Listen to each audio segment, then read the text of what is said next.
কেমন করে নিজের আনুগত্য প্রকাশ করতে হয় প্রিয় ভাই, আসুন বিষ্ণু ইসলামের জীবনী থেকে দেখি। আম্মা জানা আয়েশা রাদিয়াল্লাহু তাআলা আনহা বলেন, ও নবী, নিজের দেহের উপর কেন এত কষ্ট দেন? কেন রাত জেগে এরকম তাহাজ্জুদের জায়নামাজে দাঁড়িয়ে থাকতে থাকতে পা দুটো আপনার ফুলে যায়? কেন কষ্ট করেন? আল্লাহ কি বলে নাই, ও নবী, আপনার আগের গুনাহ মাফ, পরের গুনাহ মাফ? আসলে বিশ্ব নবীর কোনো গুনাহই নাই, নবীরা মাসুম হয়, নিষ্পাপ হয়। তারপরে বিশ্ব নবীর মর্যাদা স্ট্যাটাস বোঝানোর জন্য আল্লাহ বলেন, নবী, আপনার আগের পরের সব গুনাহ আমি আল্লাহ মাফ করে দিলাম। বিশ্ব নবী জবাবে বলেন, আফালা উহিব্বু আন আকুনা আবেদান শাকুরা।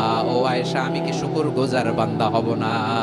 আল্লাহ আমার সব মাফ করে দিয়েছে, ঠিক আছে, আমার গুনাহ নাই, ঠিক আছে, কিন্তু আল্লাহর নাজ নেয়ামত ছাড়া তো এক মুহূর্ত আমার পক্ষে বেঁচে থাকা সম্ভব না। সে আল্লাহর নেয়ামতের শুকরিয়া হিসাবে আমার কি শুকরগুজার হওয়া উচিত না?